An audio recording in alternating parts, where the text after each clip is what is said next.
Muito boa tarde a todas e a todos. Declaro aberta mais esta sessão do Colendo órgão especial do Tribunal de Justiça de São Paulo, cumprimentando as senhoras e senhores desembargadores, as senhoras e senhores advogados, ao eminente procurador de Justiça, doutor Nilo Espínola Salgado Filho, que pela primeira vez comparece a este órgão especial representando o Ministério Público, ao menos neste ano, e dar as boas-vindas também, uma vez mais, ao desembargador Correia Lima, e em especial ao desembargador Álvaro Torres Júnior, que pela vez primeira vem integrar, ainda que em substituição, o órgão especial do Tribunal de Justiça.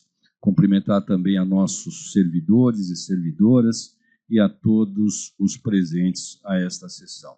Na pauta protocolar, enviaremos votos de pesar pelo falecimento da senhora Dailma Alves Biagi, mãe da excelentíssima doutora Cristina Alves Biagi Fabre e prima do desembargador Alexandre Alves Lazzarini, óbito ocorrido em 2 de maio. Também condolências à família do desembargador Walter Cruz Swenson, aposentado, ocorrido também em 2 de maio. E votos de felicitações pela aposentadoria do desembargador William Roberto de Campos, ocorrida em 30 de abril.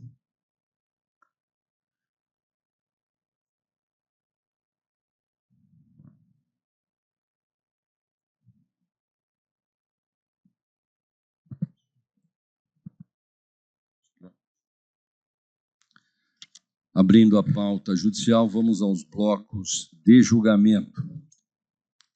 Adins, números 8, 9, 11, 12, 13, 14, 15, 17, 18, 19, 21, 25, 26, 27, 28, 29, 30, 31, 32, 33 e 34. No número 21, há voto convergente da desembargadora Luciana Bresciani. Agravos, número 1 e 85. Conflitos de competência, números 2, 3, 4, 5, 6 e 7. Embargos de declaração, números 35, 36, 38, 39, 40 e 41. Incidente de arguição de inconstitucionalidade civil, número 42. Incidente de resolução de demandas repetitivas, número 44. Inquérito policial, número 45. Mandado de segurança, 46, 47, 48, 49, 50, 51, 52, 53, 54, 55, 56, 57, 58, 59, 60, 61, 62, 63 e do 63 até o 77. Petição civil 81, reclamação 82, 2, representação criminal 83. Adiado a pedido do desembargador Damião Koga, número 79, sobras do desembargador Xavier de Aquino, como relator, números 10 e 16, sobras do desembargador Fábio Gouveia, 23, 37 e 84, sobra do desembargador Figueiredo Gonçalves, número 88, cujo relator é o desembargador Ademir Benedito. Retirado de pauta a pedido da relatora, 89, desembargadora Silvia Rocha. Destaques do desembargador Campos Melo, número 20, e destaque da desembargadora Luciana Bresciani, número 24. Suspendendo a sessão judicial, vamos à pauta, à sessão administrativa. Primeiro item da pauta é uma proposta feita pela presidência A resolução, proposta de resolução, minuta apresentada pela presidência, que dispõe sobre a elevação da comarca de Santana de Parnaíba à entrância final. É um pleito antigo que já foi rejeitado em outras ocasiões, agora a comarca atende a todos os requisitos para essa elevação. A matéria está em discussão. Resolução aprovada. Segundo item da pauta é uma minuta de resolução, também como proposta da presidência, que regulamenta a concessão de horário especial de trabalho a servidor com deficiência ou com dependente legal na mesma condição no âmbito do Tribunal de Justiça do Estado de São Paulo. Essa também era uma reivindicação antiga dos nossos servidores, encampada pela DAPS também, de maneira que, ao fazer essa proposta, nós também estamos dando cumprimento ao tema 1097 do Supremo Tribunal Federal. A matéria está em discussão. Resolução aprovada. Número 3 da pauta é a opção da desembargadora Tânia Maria Awali pela 12ª Câmara de Direito Privado, na cadeira anteriormente ocupada pelo desembargador Danilo Paniza Filho. Matéria em discussão.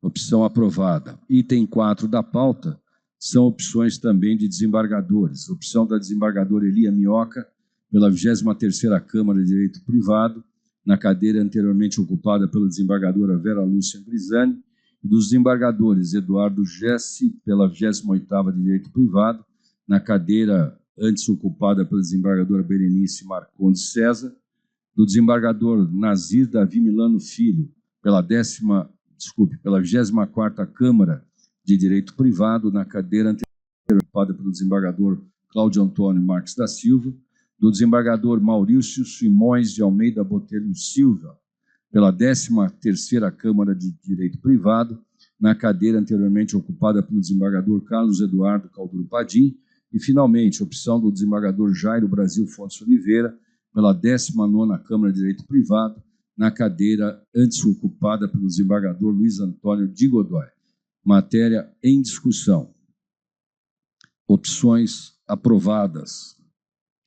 Item 5 da pauta, permutas solicitadas. Primeira permuta, requerida pelo desembargador José Carlos Gonçalves Xavier de Aquino, decano desta Corte, com assento na 15ª Câmara de Direito Criminal, e a desembargadora Elia Minhoca, com assento na 23ª Câmara de Direito Privado. A segunda permuta, solicitada pelos desembargadores Miguel Marques e Silva, com assento na 14ª Câmara de Direito Criminal, para a 23ª de Direito Privado, Amário José Tomé Filho, com assento na 15ª de Direito Público, para a 14ª de Direito Criminal, e Eurípides Gomes Faim Filho, com assento na 23ª Câmara de Direito Privado, para a 15ª de Direito Público. Permuta essa com efeitos a partir de 19 de julho, próximo futuro. Matéria, permutas em discussão. Ambas aprovadas. O sexto item da pauta é criação de unidade extrajudicial na comarca de Bastos, a parecer da Corregedoria Geral da Justiça, acolhendo a pretensão inicial que foi feita pelo juiz de direito diretor do Fórum da Comarca de Bastos, despacho do excelentíssimo senhor Corregedor-Geral da Justiça, aprovando o parecer e determinando o encaminhamento do anteprojeto de lei à presidência, que, por sua vez, encaminhou a escolhendo do órgão especial. Matéria está em discussão. Aprovado o encaminhamento do anteprojeto de lei, acolhendo a Assembleia Legislativa do Estado de São Paulo. Item 7 da pauta, convocação. Ofício do excelentíssimo senhor desembargador Francisco Eduardo Loureiro, Corregedor-Geral da Justiça, solicitando a convocação da doutora Renata Carolina Casimiro Braga Veloso Rus, juíza de direito auxiliar da capital, para prestar serviços como juiz assessora da Corregedoria Geral da Justiça neste biênio 24-25, com prejuízo de sua designação, tendo em vista a convocação do Dr. Rafael Henrique Janela Tamay Rocha para a assessoria do ministro Alexandre de Moraes junto ao Supremo Tribunal Federal. Convocação em discussão. Convocação aprovada. No mais, são afastamentos de magistrados e magistradas, inclusive alguns já deferidos pela presidência, a de referendo deste colendo órgão especial, matéria em discussão, todos os afastamentos deferidos. Encerrada a pauta administrativa, vamos retornar à pauta judiciária.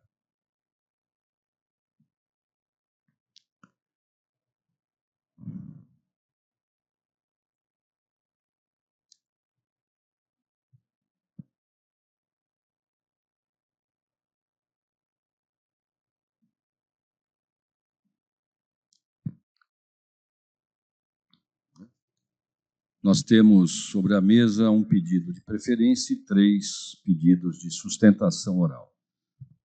Primeira preferência é o número 43 de ordem, incidente de arguição de inconstitucionalidade civil, comarca de Caraguatatuba, é relator o desembargador Tasso Duarte de Mello, tem o voto 39.677.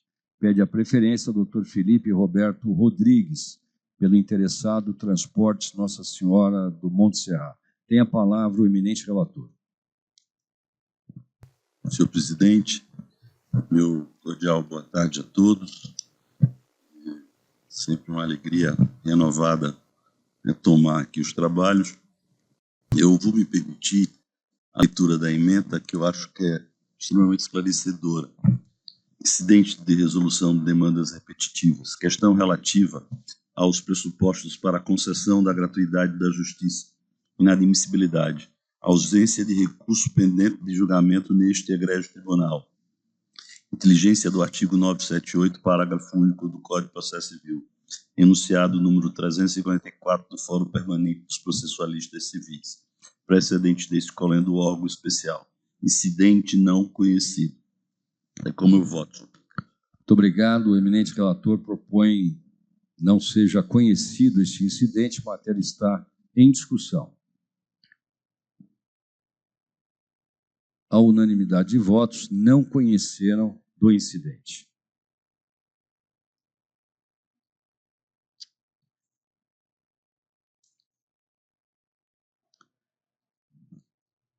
Primeira sustentação oral de hoje é o número 80 de ordem, mandado de segurança criminal.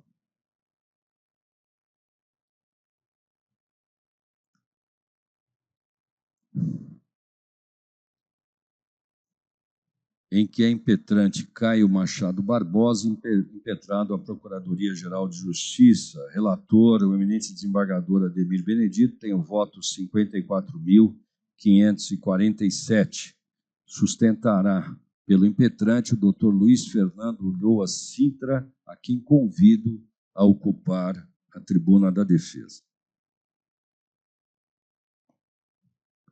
Muito boa tarde, doutor Luiz Fernando. Dispensado o relatório, Vossa Senhoria já tem a palavra pelo prazo regimental. Colendo órgão especial do Egrégio Tribunal de Justiça do Estado de São Paulo, doutor representante do Ministério Público, senhores serventuários, colegas advogados e todas as pessoas aqui presentes. Antes eu gostaria de dizer que sempre que eu adentro esta sala linda, organizada, eu me sinto consciente do privilégio que tenho de vir aqui debater questões jurídicas muito importantes para as pessoas em que eu defendo. Agradeço muito a oportunidade, me sinto muito orgulhoso de estar aqui perante vossas excelências. Trata-se de mandado de segurança impetrado contra ato coator perpetrado, data máxima vênia com todo respeito, pelo douto Procurador-Geral de Justiça do Estado de São Paulo, que negou a aplicação do benefício constante no acordo de não persecução penal para o senhor Caio Barbosa, impetrante do mandado de segurança em apreço. O impetrante foi preso em flagrante por tráfico de maconha.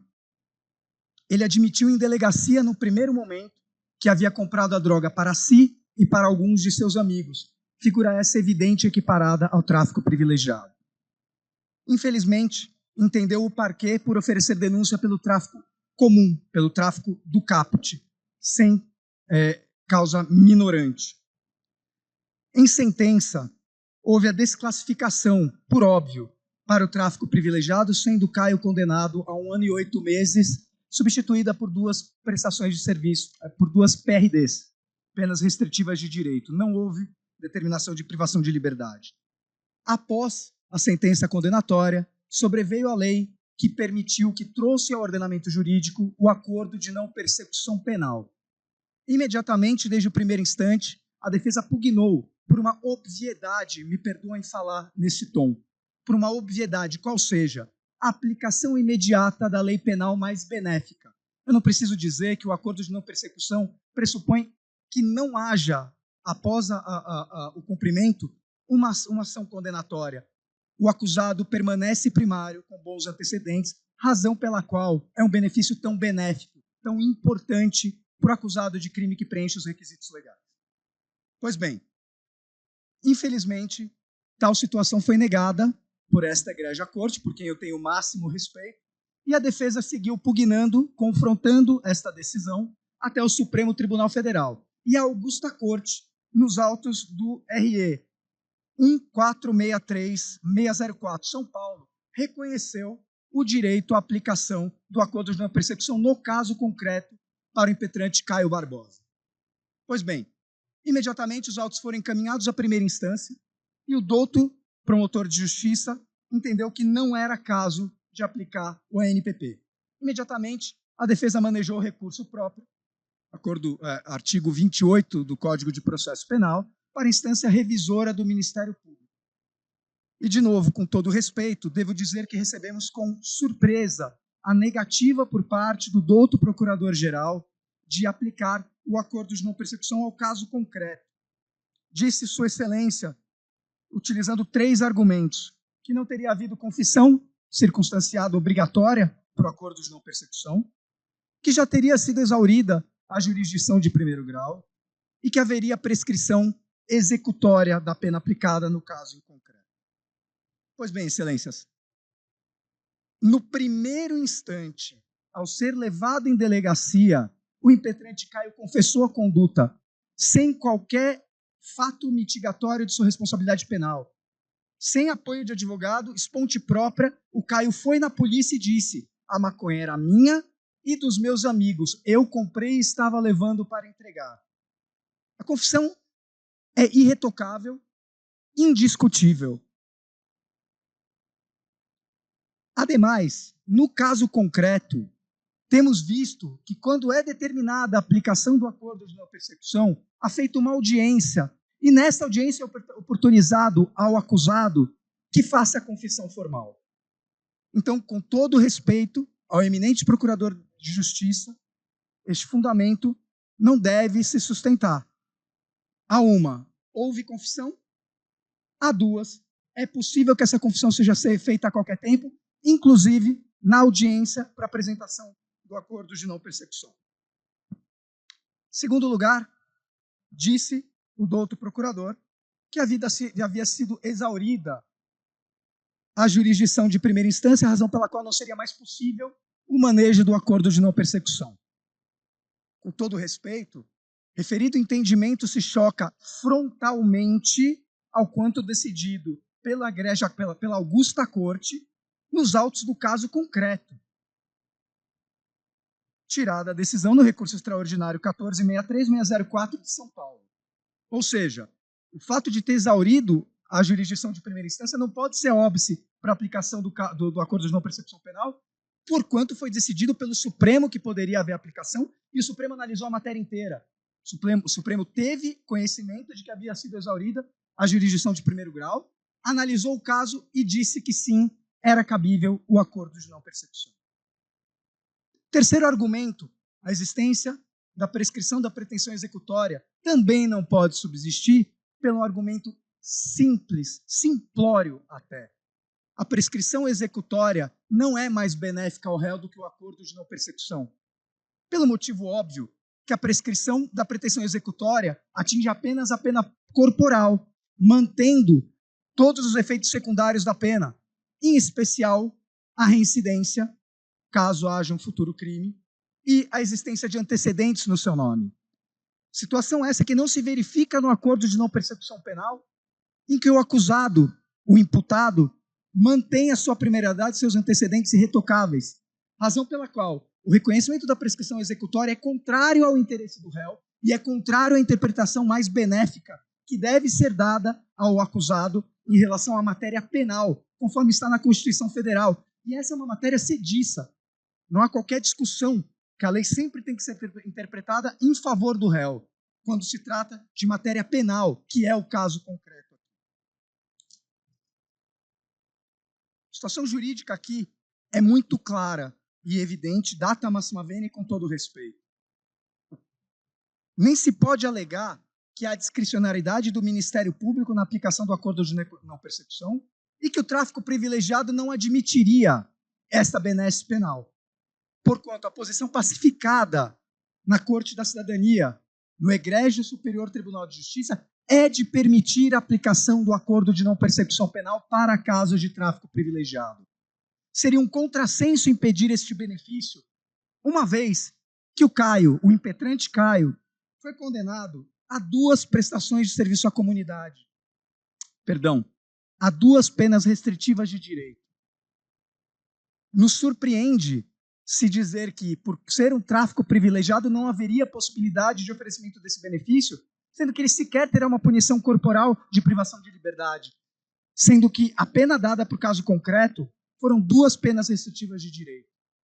Ademais, conforme já disse, peço perdão por cansar vossas excelências, o Superior Tribunal de Justiça já firmou o posicionamento de que ao tráfico privilegiado é sim permitido o acordo de não persecução penal. Por todos esses motivos, nos parece, com todo respeito, uma questão bastante simples e, por isso, a defesa vem aqui pugnar pela concessão da ordem do mandado de segurança, a fim de que seja, sim, apresentado o acordo de não persecução penal ao impetrante Caio Barbosa. Muitíssimo obrigado. Obrigado ao doutor Luiz Fernando. Passo a palavra ao eminente relator, desembargador Ademir Benedito. Pois não, senhor presidente, demais desembargadores, eminentes advogados, senhores, eminente procurador-geral de justiça, senhores presentes, inicialmente quero cumprimentar o doutor Luiz Fernando pela sustentação realizada, trazendo contribuição aqui ao julgamento da causa. Esse caso, senhor presidente, eu vou estender um pouquinho, porque há 2 questões aqui que eu abordo no voto. Em primeiro lugar, houve impetração de mandado de segurança. A questão fática e processual já foi bem descrita pelo eminente advogado. E, pelo meu voto, com todo respeito, estou tendo um entendimento diferente e denegando a ordem, por 2 aspectos. Em primeiro lugar, pelo aspecto processual, constante precedente desse mesmo tribunal, em julgamento do qual participei, e com relatoria do saudoso desembargador Carlos Bueno, em 15 de setembro de 2021, caso análogo a este, que ora se examina, de recusa de oferecimento de acordo de não persecução penal por parte do Ministério Público, entendeu-se por unanimidade a inadequação da via mandamental. A ementa do julgado está assim redigida. Mandado de segurança, Procurador-Geral de Justiça recusa em propor a não persecução penal, artigo 28, letra A do Código de Processo Penal. Inadequação da via eleita, discussão de eventual constrangimento ilegal, cabimento de habeas corpus, natureza subsidiária do mandado de segurança, inteligência do artigo 5º, 69 da Constituição Federal de 88 e do artigo 1º da Lei 12.016, de 7 de agosto de 2009. Segurança denegada, mandado de segurança que eu identifico o processo da comarca de São Paulo, julgado por esse mesmo colendo órgão especial em 23 de setembro de 2021.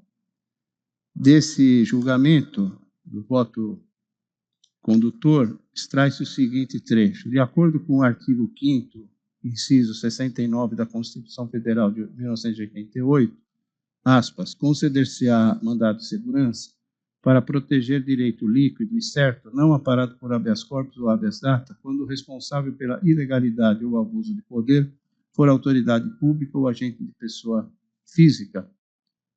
jurídica, no exercício de atribuições do poder público. Em consonância com o texto constitucional, estabelece o artigo 1º da Lei 12.016, de 7 de agosto de 2009, que, aspas, conceder-se-á mandado de segurança para proteger direito líquido e certo, não amparado por habeas corpus ou habeas data, sempre que, ilegalmente ou com abuso de poder, qualquer pessoa física ou jurídica sofrer violação ou houver justo receio de sofrê-la por parte de autoridades, seja de que categoria for e sejam quais forem as funções que exerciam. Portanto, reportando-me aos fundamentos que foram ali adotados, com os quais também concordei na ocasião, e que são aplicáveis ao caso aqui sob nosso exame, entendo que a ação mandamental não é via adequada para a pretensão colocada pelo digno impetrante, que, ao meu ver, com todo respeito, deveria se valer do instrumento do habeas corpus. Ainda assim, caso não se entenda dessa forma, eu também proponho a denegação porque entendo ausente direito líquido e certo do autor. O ato da autoridade impetrada ao recusar oferta de acordo de não persecução penal está devidamente fundamentado, no meu entender, não se fazendo presente qualquer ilegalidade manifesta, não se podendo impor ao judiciário essa pretensão de acordo. O acordo de não persecução penal é instrumento de política criminal e, por se apresentar como solução alternativa ao processo penal, a ele se antecede, consistindo em prerrogativa institucional do Ministério Público, enquanto órgão acusador e titular exclusivo da ação penal pública. Constituição Federal, artigo 129, inciso 1. O acordo tem cabimento quando e se seu representante entender ser a medida necessária e suficiente para reprovação e prevenção do crime. Código de Processo Penal, artigo 28, letra A. O que não se evidenciou na hipótese não se constitui em direito subjetivo do acusado. Ao que consta das informações da autoridade impetrada, os requisitos legais para a oferta do acordo não se fizeram presentes, notadamente a confissão formal e circunstanciada pelo agente da prática da infração penal a ele imputada, no caso, tráfico de entorpecente. O impetrante, aliás, já tem formado contra si o título executivo judicial consubstanciado na sentença penal condenatória passada em julgado. Aí invoco precedentes também desse colendo do Tribunal de Justiça, que aqui reproduzo. Habeas corpus, impetração em virtude de recusa à oferta de acordo de não persecução penal pelo parquê. Ordem denegada. Recusa devidamente fundamentada. Acordo que é prerrogativa do Ministério Público e não direito subjetivo do acusado. Precedentes desta Corte em casos análogos e ordem denegada. Relatoria do desembargador Campos Melo. Mais um precedente também, habeas corpus, proposta de acordo de não persecução penal, recusa de oferta do acordo, ausência de ilegalidade ou abuso de poder, ou constrangimento ilegal ao direito de liberdade. A proposta de acordo de não persecução penal é prerrogativa institucional do Ministério Público e não direito subjetivo do acusado. Precedentes. Procuradoria-Geral de Justiça que manteve a recusa. Artigo 28, parágrafo 14 do Código de Processo Penal, em manifestação devidamente fundamentada, baseada no descabimento do benefício. Atribuição privativa do Ministério Público. Inexistência de ilegalidade, abuso de poder ou constrangimento ilegal, ofensivo ao direito de liberdade. Ordem denegada. Relatoria do desembargador Décio Notarangelo. Há um outro também precedente interessante que eu trago aqui em acréscimo, conforme apontado pela autoridade impetrada, o Egrégio Supremo Tribunal Federal, por sua primeira turma, no julgamento do habeas corpus 233.147, de relatoria do eminente ministro Alexandre de Moraes, em 7 de novembro de 2023, decidiu por unanimidade que, aspas, no mérito, por unanimidade, negou provimento ao agravo regimental e fixou o entendimento no sentido de que, nas ações penais iniciadas antes da entrada em vigor da Lei 13.964 de 2019, é viável o acordo de não persecução penal, desde que não exista sentença condenatória e o pedido tenha sido formulado na primeira oportunidade de manifestação nos autos, após a data de vigência do artigo 28, letra A do Código de Processo Penal, nos termos do voto do relator. Então, senhor presidente, por esses fundamentos, eu proponho a denegação da ordem, com todo respeito. Muito obrigado, eminente relator. Propõe que seja denegada a ordem. A matéria está em discussão. Com a palavra, o desembargador Damião Coga. Obrigado, senhor presidente. Cumprimento o doutor defensor, o eminente relator pela excelência do voto. Eu só quero fazer alguns acréscimos, porque a matéria aqui referente à criação dessa medida despenalizadora, ela já tem antecedentes no exterior, e tem um livro do Gerald Israel e do Lafave, chamado Criminal Procedure Law, que no direito americano, ele em 160 páginas faz uma longa análise a respeito do plea bargain, da transação e até de uma medida análoga a esta. O que acontece é que no direito americano se usa essas medidas diuturnamente para evitar instaurar a instância. Então a ideia era essa, que o promotor pode chegar lá e fazer a proposta. Aceito pelas partes, ela só passa pelo crivo judicial para ratificação, se não houver qualquer coisa extremamente absurda, e normalmente ela é acolhida. Agora, a ideia dessas medidas, quando elas passaram a existir aqui, principalmente com a Lei 9.099, que esta veio depois, é uma complementação àquela, na verdade foi evitar a instauração de instância para redução do número de processos, para que o acusado receba condições mais benevolentes para fugir ao processo. Instaurada a instância, isso no começo, na Lei 9.099, vieram vários acordos superiores, aqui também se decidia que podia ser dada a medida, depois se parou com isso. Por quê? Porque a finalidade é justamente evitar a instauração da instância. Não tem razão eu chegar no final do processo e regredir depois de condenado para chegar e dizer se ele aceita essa condição, que vai ficar suspenso o processo com algumas condições para não ter antecedentes. Isso é ridículo. Então, o que acontece aqui é que nós temos dois momentos. Um momento é do Ministério Público decidir, que é um momento decisório dele no início, eu promovo ou não promovo a ação. O poder de levar alguém ao banco dos réus é muito grande, e o poder do juiz, que é no final. Então, somente quando alguns acordos eram muito mal propostos, é que se permitia, no primeiro momento, o juiz interceder. Até na Lei 9.099, permitia reduzir um quanto, algumas coisinhas pequenas. Mas nesse caso do artigo 28A, quando ele foi colocado em vigor, isso não existiu. E os tribunais já assumiram, já amadurecida essa ideia de que é um acordo para evitar a instauração de instância e deixar de promover a ação. Vários casos vieram, como o do doutor, em que a instância já estava instaurada. E em 99% não foi dado nada.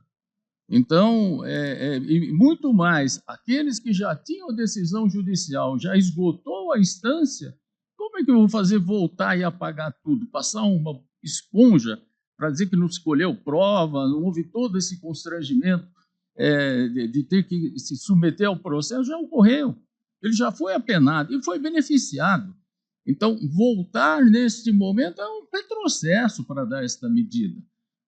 Então, o fato do Supremo ter dito para examinar, tudo bem, mas ainda a palavra é do Ministério Público. E, nesse momento em que já há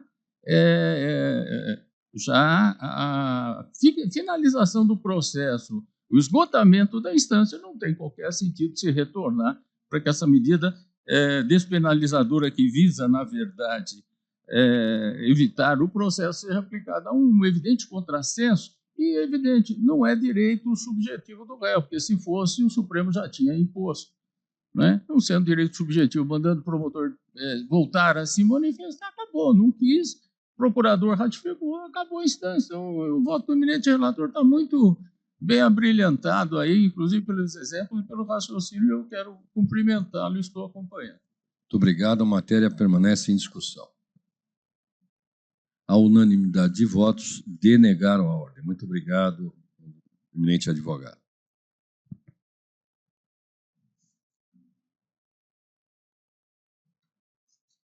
Próxima sustentação oral é o número 78 de ordem.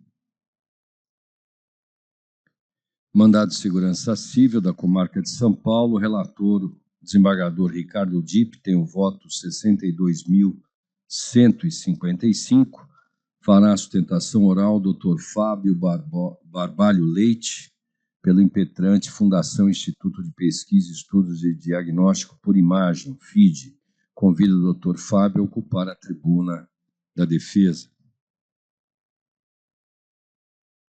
Boa tarde ao doutor Fábio. Dispensado o relatório, Vossa Senhoria já tem a palavra pelo prazo regimental. Muito obrigado.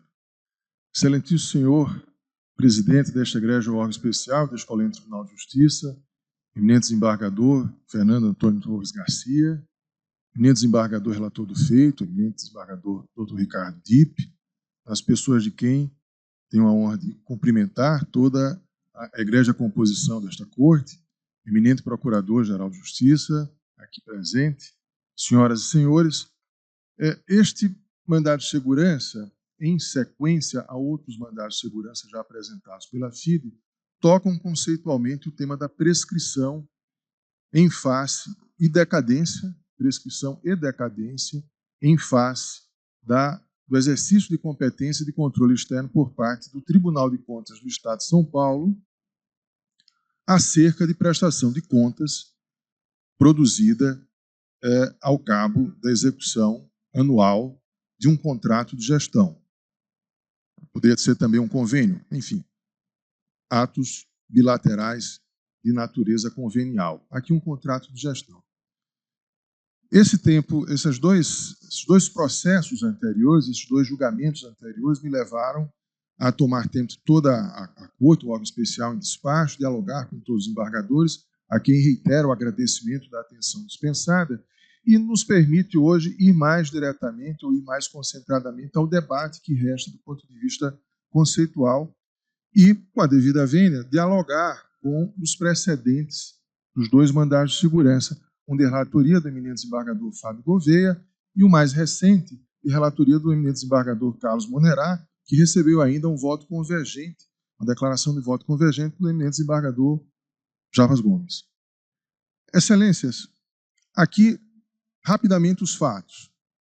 FIDE, Fundação, Instituto de Diagnóstico por Imagem, instituição criada por professores do Departamento de Diagnóstico por Imagem Federal da Faculdade de Medicina da Federal de São Paulo, voltada principalmente a duas grandes missões institucionais: apoio à produção técnico-científica na área e prestação do serviço médico de diagnóstico por imagem, apoiando em relações bilaterais de natureza convenial, sobretudo, o poder público. E aqui no Estado de São Paulo, grande parte do serviço público de diagnóstico por imagem do SUS, sob responsabilidade do Estado de São Paulo, é executado através desses contratos de gestão pela FIDE. Esses contratos de gestão geram a prestação de contas anual e aqui não se deu diferentemente. Essa prestação de contas foi feita perante o Estado de São Paulo e foi aprovada pela Secretaria do Estado de Saúde do Estado de São Paulo. Vamos agora aos fatos peculiares, que são as datas. Estamos falando aqui de prestações de contas do exercício do contrato de gestão dos anos 2009 e 2010. Estamos em 2024, o ato coator é de 2023. Essas prestações de contas foram aprovadas por decisões, por relatórios finais, atos administrativos da Secretaria do Estado de Saúde de São Paulo em 2013. O processo no Tribunal de Contas do Estado de São Paulo, processo de revisão dessa prestação de contas, foi instaurado, aberto, ainda sem a terminação dela, mas foi instaurado em 2012. Em 2013, vem a aprovação dessas contas aos autos do processo no TCE. A primeira decisão do TCE a respeito, aqui estamos falando de dois processos, contas 2009 e contas 2010, a primeira decisão do Tribunal de Contas do Estado de São Paulo a respeito dessas contas, já aprovadas pelo Estado de São Paulo, se dá em 18 de janeiro de 1 de novembro,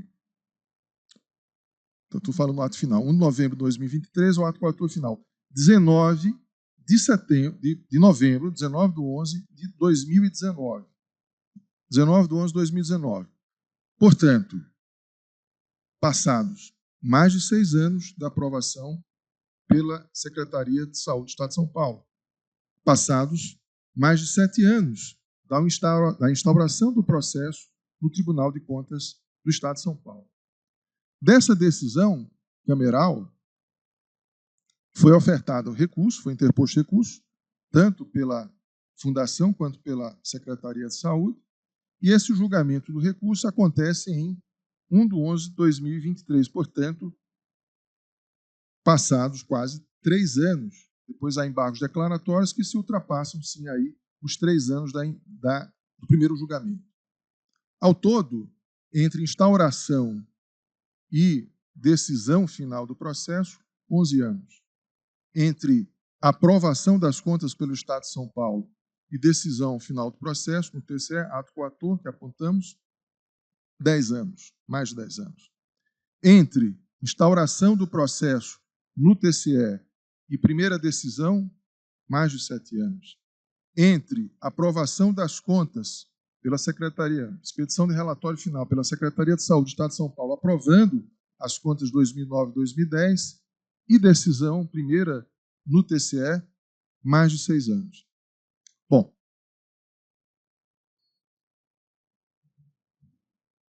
o mandado de segurança aqui afirma a ocorrência de 2 fatos jurídicos atinentes com prazo.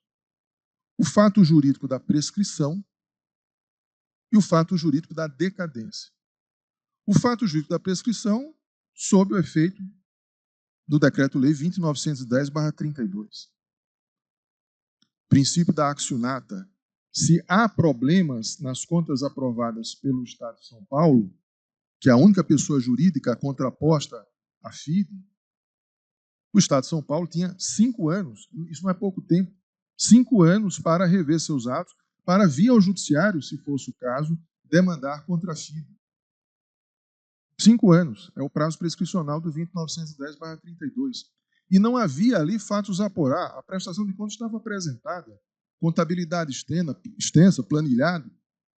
Não está se falando, não tem remota cogitação, hipótese no caso, de que tenha havido uma denúncia dizendo que haveria uma relação espúria entre a presidência da FIDE e o secretário de Saúde ao tempo da afirmação do acordo, que haveria, entre as empresas contratadas para fornecer insumos para execução do contrato de gestão, uma pleiade de empresas laranjas, na verdade, de propriedade desse ou daquele político. Não há nada disso, remotamente.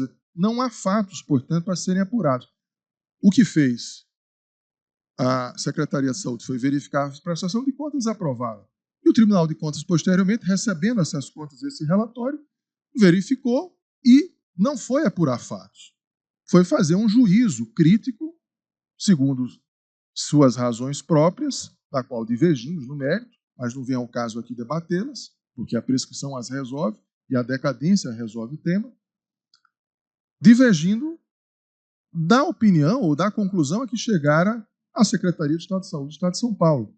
Mas não aprofundando a investigação fática, não perquirindo por diligências e oficiamentos a outros órgãos administrativos do Estado de São Paulo, Polícia Federal, Receita Federal, o que quer que seja, do aparato estatal de controle e de persecução da restabelecimento da legalidade, qualquer investigação. Não há isso remotamente aqui em pauta. Nem neste mandato de segurança, nessas prestações de contas 2009 e 2010, nem nos 2 anteriores. o desenho aqui, hipotético, é só para mostrar a diferença do que está aqui em pauta, do que verdadeiramente está aqui em pauta. Bom, o prazo prescricional, 5 anos, para as duas partes, porque também interessa ao Estado de São Paulo saber que a sua contraparte no contrato de gestão tem um prazo definido para eventualmente se lembrar que, opa, peraí, não cobrei isso. Ou poderia ter sido ressarcido desses custos ou desses investimentos que fiz para a boa execução. Isso também tem prazo. Isso é importante ao Estado de São Paulo, poder público, que haja prazo. Esse prazo é o quinquenal para ambos os lados. O prazo quinquenal, 20.910, Decreto-Lei 20.932, começa dali onde produzido o ato administrativo de aprovação das contas. Dali em diante, os dois lados têm 5 anos ainda para falar alguma coisa a respeito, para pretender algo a respeito dessa prestação de contas, um perante o outro, e se for o caso, é o judiciário. Bom, mas existe no ordenamento jurídico também o que tem sido entendido como norma prevendo um prazo decadencial para exercício da competência de controle externo por parte da Corte de Contas. É a Lei 9873/99, que tem sido, para esse fim, aplicada pelo STF e esta Corte. Não divergimos desse entendimento, os dois precedentes, os dois mandatos de segurança anteriores também não divergem disso, tem sido aplicado como marco legal para presidir este prazo decadencial, aqui prazo de processo administrativo, prazo no âmbito do qual, sob o palio do qual, é possível um órgão, Tribunal de Contas, exercer uma competência de poder. Mas prazo também, ultimado o qual, não há mais essa possibilidade. Prazo decadencial. Há demais, aqui a se considerar, esses dois prazos fluem, mas se relacionam, sim. Se relacionam num seguinte sentido. Num sistema constitucional de jurisdição una, não é possível imaginar que, se configurando a prescrição, o prazo prescricional, que interdita as partes acessar o judiciário para pedir um provimento condenatório ou desconstitutivo, integral ou parcialmente, de algum ato jurídico do qual participaram, possa, no entanto, um órgão administrativo fazer. Aqui, diferentemente do que se passa no sistema constitucional europeu, onde há a jurisdição administrativa como uma jurisdição, no sistema constitucional brasileiro, isto não se passa. Há uma só jurisdição. E esta jurisdição, por fechamento lógico do sistema, tem que ser a última instância estatal a poder falar, a poder produzir um ato condenatório ou desconstitutivo em torno de atos jurídicos. Se estivéssemos falando no Tribunal de Contas a descoberta de um fato novo, a investigação de um fato novo, outra hipótese, vá lá. Mas não estamos. Não estamos. Então, ultimado o prazo prescritivo, há de se reconhecer que também, ainda que o prazo decadencial, ainda que estivesse ali a 9873, ainda permitindo algum espaço à Corte de Contas Estadual, se ultima, não se pode dar exegese que permaneça a Corte Estadual com poderes que o Poder Judiciário já não mais o tem. Além do tema da jurisdição una, do Sistema Constitucional de Jurisdição Una, Constituição Federal, artigo 5º, inciso 35, comparece ainda aqui o princípio da prescritibilidade das ações, artigo 37, parágrafo 5º, assim tem entendido o STF, afastada só ali onde ocorre improbidade, tema que remotamente não é cogitado aqui. Finalmente, ainda a Constituição Federal fala como direito das partes, tanto no processo judicial como no processo administrativo, a razoável duração do processo. Constituição Federal, artigo 5º, inciso 78. No processo administrativo também. Ora, temos um processo administrativo aqui no Tribunal de Contas do Estado de São Paulo que levou 10 anos. Poderia ter levado mais, se entendermos na literalidade que está posta a Lei 9873. Se afastarmos a ideia, até agora não enfrentada data vênia pelo primeiro mandado de segurança, porque é desnecessário, mas pelo segundo mandado de segurança, ao nosso ver, ainda há de ser enfrentada. Afastado o tema do Decreto-Lei 20.910, ou seja, o prazo prescricional e a implicação de sua fluência para o exercício competencial de instâncias administrativas, a Lei 9873... Doutor, um minuto para encerrar a sua fala. Tá. A Lei 9873 traz hipóteses interruptivas. Essas hipóteses, literalmente colocadas, eternizariam o exercício da competência lá. E, ao nosso ver, respeitoso ver, é neste pecado que incorre o precedente do julgamento anterior.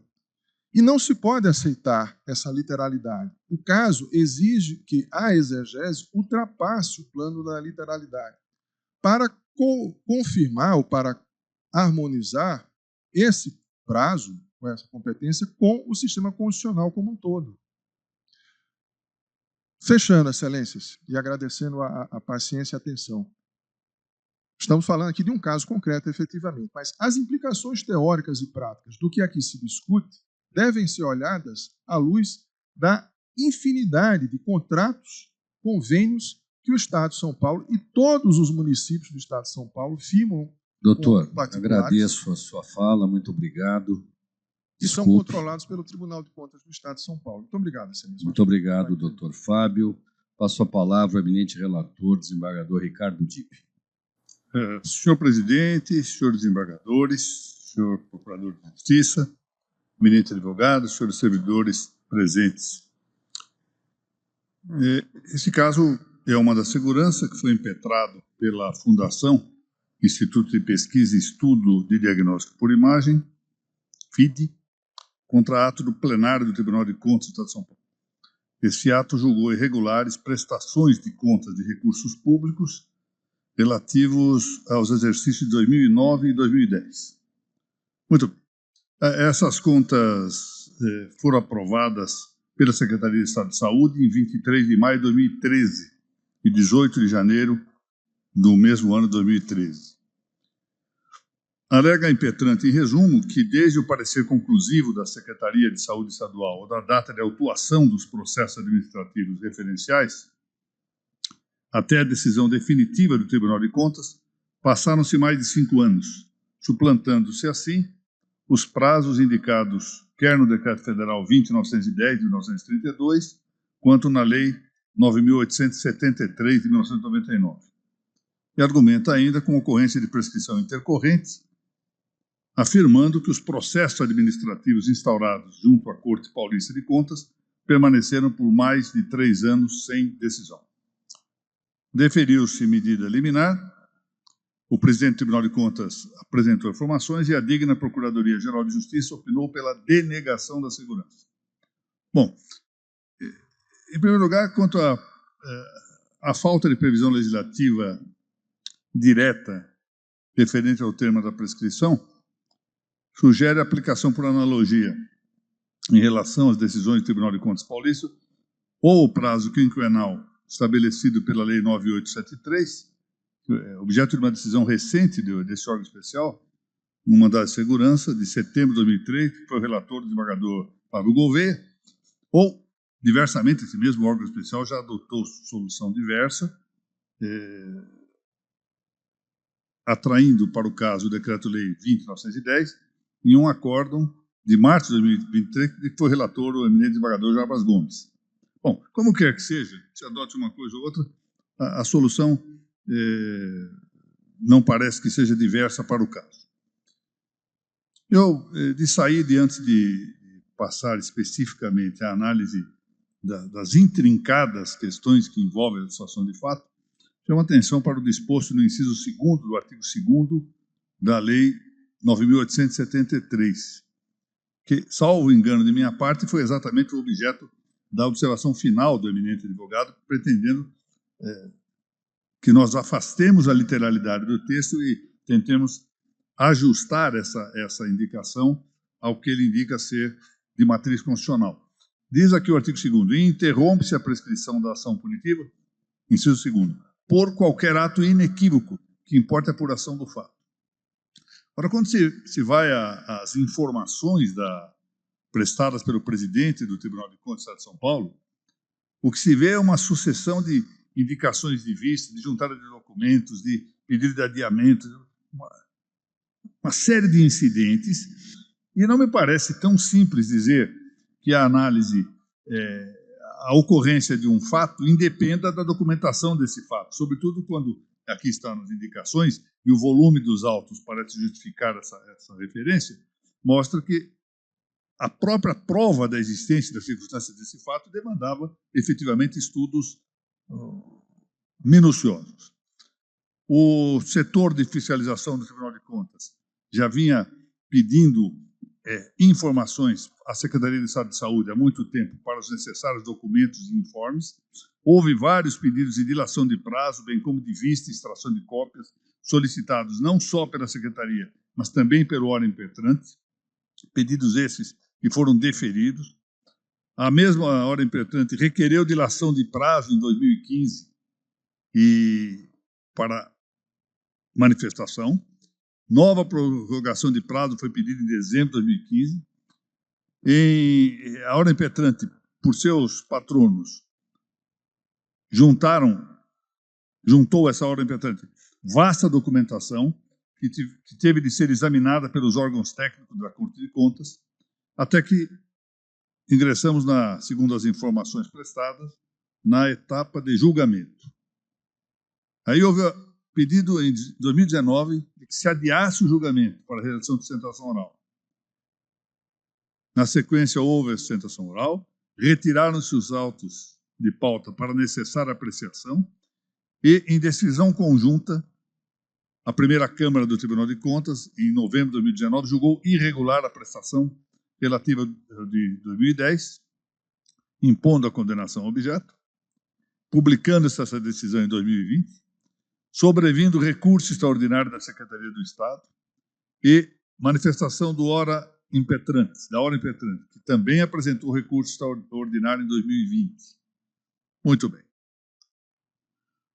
A meu ver, senhor presidente, senhores desembargadores, dos documentos juntados aos autos, tem-se que o início dos processos fiscalizatórios sob exame, com tramitação conjunta no Tribunal de Contas, deu-se em setembro de 2012, antes ainda da aprovação das contas pela Secretaria Estadual de Saúde. Aprovação essa que só ocorreu em 2013.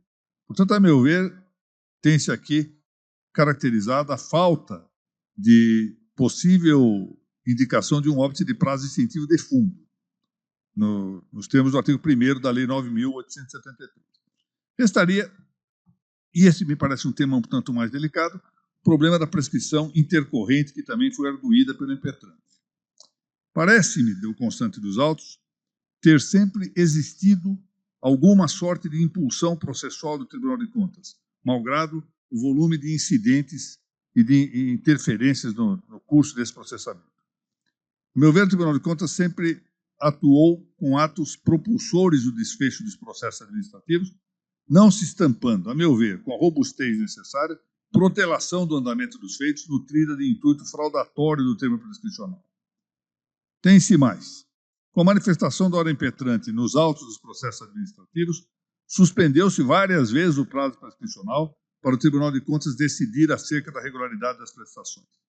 E mais, que com a chamada pandemia da Covid-19, a tramitação dos processos físicos do âmbito do Tribunal de Contas Paulista, como é o caso dos processos administrativos em exame, foi suspensa nos termos dos atos correspondentes e que são indicados aqui em meu voto, retomando-se a tramitação desses feitos somente a partir de 7 de março de 2022. A meu ver, pois, que ainda com a suspensão da tramitação dos processos e a demora consequente em seu julgamento, não é caso, a meu ver, de reconhecer o decurso do prazo trienal prescritivo, considerados os marcos de interrupção previstos na Lei 9.873, sobretudo diante do que se encontra no inciso 2º do artigo 2º dessa lei. Reitero, ato inequívoco que importe a apuração do fato. Observaram-se os princípios do contraditório, da ampla defesa, do devido processo legal e fundamentadas as decisões administrativas objeto e intimada a impetrante de todos os atos processuais correspondentes, não era ainda caso de acolher, nesta via mandamental, as alegações de inexistência de desvio, de inexistência de apropriação indébita ou de mau uso de recursos públicos. Dessas indicações, ausente confirmação bastante presente, e aqui considerando a impossibilidade jurídica de dilação probatória na demanda mandamental. Assim, senhor presidente, senhores desembargadores, meu voto data vênia sugere denegar-se o mandado de segurança. Muito obrigado, eminente relator. Propõe seja denegada a segurança, a matéria está em discussão. A unanimidade de votos denegaram a segurança. Muito obrigado ao doutor Fábio Leite. Próximo item, próxima sustentação oral é o item 74 de pauta. Eu passo a presidência dos trabalhos ao eminente vice-presidente desta corte. Obrigado, presidente. Agradeço. Cumprimento as senhoras desembargadoras, os senhores desembargadores, doutor procurador de Justiça, serventuários. Vamos julgar o 74 da pauta, é um mandado de segurança civil da comarca de São Paulo. Relatora é a eminente desembargadora Silvia Rocha, que traz o voto 36.550. Convido o doutor Marco Antônio Parisi Lauria para que tome assento à tribuna.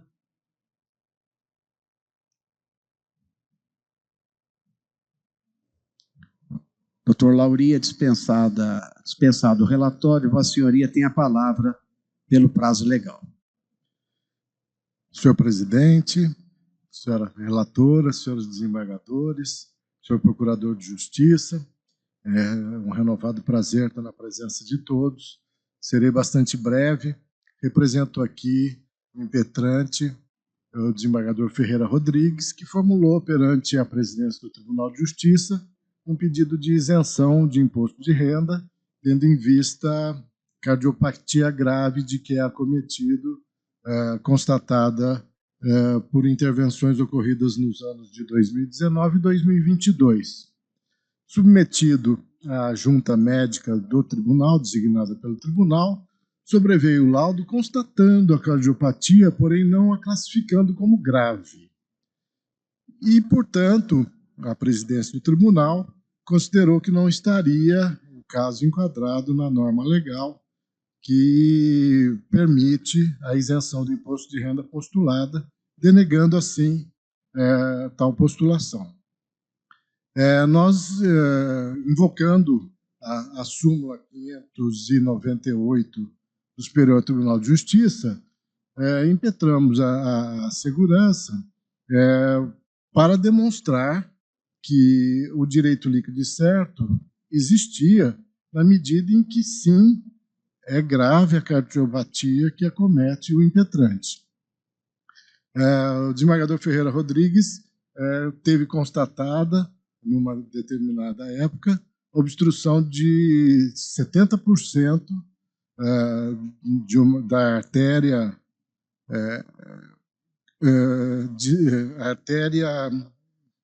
me foge o termo médico agora, mas enfim, uma obstrução importante, 70%, que demandou a colocação de stents e, a partir de então, se manteve sob rigoroso controle médico, não só na forma de exames periódicos, mas também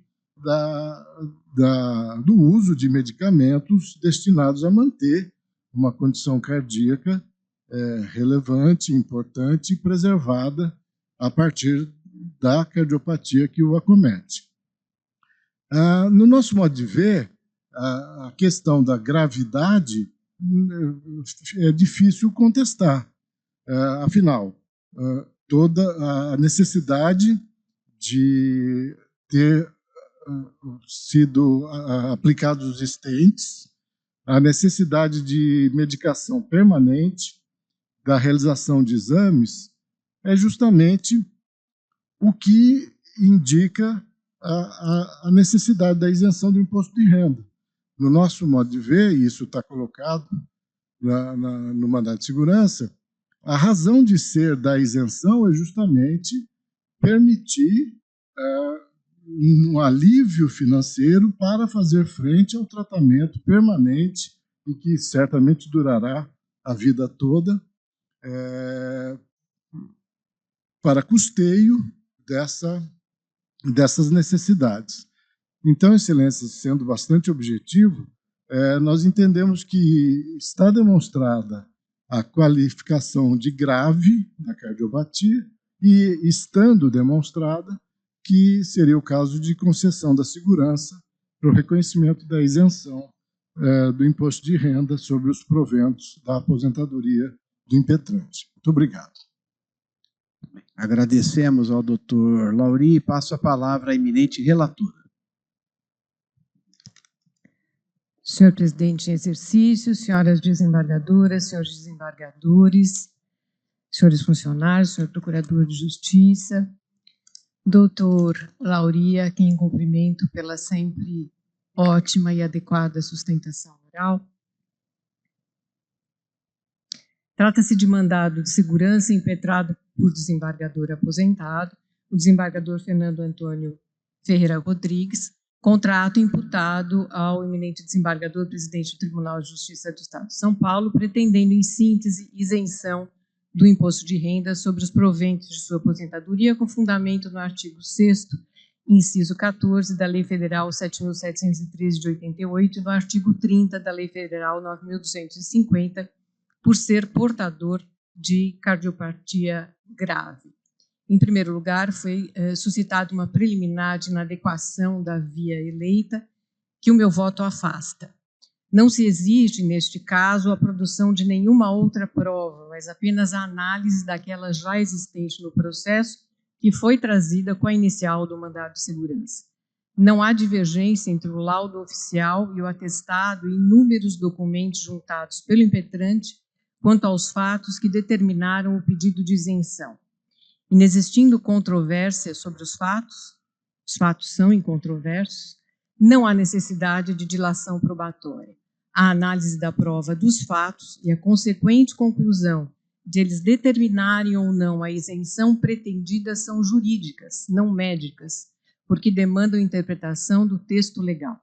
Sendo desnecessária a dilação probatória, não se cogita de inadequação da via eleita, nem de falta de pressuposto processual, e não há causa, portanto, para a extinção do processo. O requerimento de isenção de recolhimento de imposto de renda sobre os proventos de aposentadoria, por ser portador de cardiopatia grave, foi negado pela presidência, porque o laudo pericial do Serviço Médico Oficial informou que não era grave a cardiopatia, apesar da análise que fez, que não pode levar a outra conclusão. O laudo constitui importante prova e merece, em tese, confiança e credibilidade, mas ele não vincula um magistrado que, diante das demais provas produzidas nos autos, pode concluir pela comprovação da moléstia grave. É o que aconteceu nesse caso. O laudo pericial do serviço médico foi feito não por 3 médicas, nenhuma delas cardiologista, como eu descrevo no meu voto, que informaram que a doença era angina pectoris, que não é doença, é sintoma. Então, o laudo não se sustenta pela conclusão, apesar de concluir pela existência da cardiopatia grave. Laudo médico particular demonstrativo de que, em decorrência da doença coronariana crônica de que o impetrante padece, houve a necessidade de implantação de stents em 2 oportunidades, em 2019 e 2022, o que demanda rigoroso acompanhamento médico, realização regular de exames e uso constante de medicamentos. A cardiopatia grave, portanto, está configurada aplicando-se o artigo 6º, inciso 14, da Lei 7.713, de 22 de dezembro de 88. Aplicação ainda das súmulas 598 e 627 do Colégio Superior Tribunal de Justiça, não se exigindo contemporaneidade dos sintomas nem recidiva da enfermidade. Então, em suma,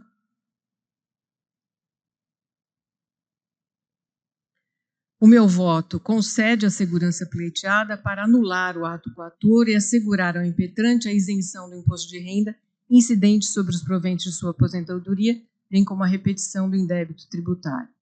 custas segundo a lei, sem honorários, nos termos do artigo 25 da Lei 2016 de 2009 e da súmula 105 do Superior Tribunal de Justiça e 512 do Supremo Tribunal Federal. É o voto, senhor vice-presidente.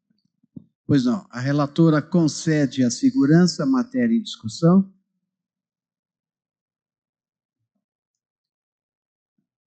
Desembargador Carlos Monerato, consta aqui o voto de Vossa Excelência. Obrigado, senhor vice-presidente. Saúdo a todos. Apenas o meu voto é convergente. Estou apoiando integralmente o voto da relatora. Obrigado. Pois não. Matéria ainda em discussão. Assim fica decidido. 74 da pauta concederam a segurança. Votação unânime. Declara voto convergente o desembargador Carlos Monerato. Doutor Marco Antônio Lauria, obrigado pela presença. Tenha uma boa tarde. Desejo bom trabalho a todos. Muito obrigado. Devolvo a palavra ao eminente presidente. Muito obrigado. Vamos agora às sobras e destaques. O primeiro é o item 22 da pauta, uma ação direta de inconstitucionalidade, que é relator, eminente desembargador Ademir Benedito, tem votos 54.348. Na sessão de 20 de março, foi adiado o julgamento a pedido do excelentíssimo desembargador Ricardo Dipp, mas, ao que consta da anotação, o relator ainda não proferiu seu voto. Então, tem a palavra o eminente relator desembargador Ademir Benedito. Número 22 de ordem. Pois não, senhor presidente. Obrigado pela palavra. É o caso que temos julgado aqui reiteradamente, ação direta de inconstitucionalidade, incisos 2 e 4, do artigo 15 da Lei Complementar 359, de 12 de maio de 2018, em sua redação e naquela conferida pela Lei Complementar 594, de 5 de setembro de 2017, do município de São José dos Campos. Norma que dispõe sobre a organização do quadro da Guarda Municipal local, com imposição de critérios etário e físico em concurso público. Limite máximo de 30 anos de idade para o ingresso na carreira. Critério etário não justificado pela natureza das atribuições do cargo a ser preenchido. Ofensa à razoabilidade e isonomia. Vulneração aos artigos 111, 115, 27 e 144, todos da Constituição Bandeirante, e aos termos da súmula 683, tema 646 do Colégio do Supremo Tribunal Federal. Precedentes deste Colégio do órgão especial, inconstitucionalidade reconhecida, limite mínimo de altura, neste caso, reconhecida nesse aspecto. Quanto ao limite mínimo de altura de 1,60 m se mulher e 1,65 m se homem, a imposição, pelo meu voto, se mostra razoável para o exercício da função. Prova de aptidão física não supre esse atributo de compleição física. Precedentes também da escolha do órgão especial, legislação que nesse ponto se afigura constitucional. Modulação que, nesse caso, modulação dos efeitos, requisitos legais da segurança jurídica e interesse social não verificados, excepcionalidade não demonstrada. Ação direta julgada parcialmente procedente, observada a preservação dos concursos findos até a data do presente julgamento. É aquele caso de Guarda Civil Municipal. Eu estou seguindo aqui uma das correntes que vem se firmando nesse Colégio do órgão especial. Pois não, eminente... procedente em parte, né? Desculpa. Perdão. O eminente relator propõe que seja julgada procedente em parte esta ADI. Tem a palavra o desembargador Ricardo Dipp. Senhor presidente, senhores desembargadores, renovo aqui minhas saudações, em particular ao eminente desembargador Ademir Benedito. Eu digo aqui no meu voto que eu estou meio constrangido de explicar o vai e vem da minha posição aqui. Eu já votei 2 vezes de um jeito e 3 de outro. Porque o que aconteceu?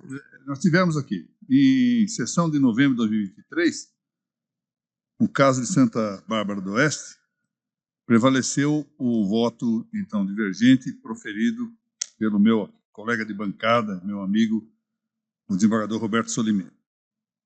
Por 13 a 12, o voto de desempate foi proferido pelo então corregedor-geral, hoje presidente, desembargador Fernando Sorril Garcia. Bom, e em 10 de abril de 2024, a lei de Mogi Guaçu, repetiu-se esse julgamento. Eu observo, não para constranger o desembargador Ademir Benedito, mas para diminuir o meu constrangimento, que no primeiro julgamento ele também votou divergente. No dia 6 de março, portanto, 4 dias antes dessa indicação, não, um mês e tanto antes da explicação, o mesmo órgão especial, então com diversa composição, julgou procedentes 2 ações diretas. Uma foi o relator, o desembargador Tarcísio Viana Cotrim, outro desembargador Fernando Gonçalves, Figueiredo Gonçalves. Leis de Ibitinga e de Sorocaba.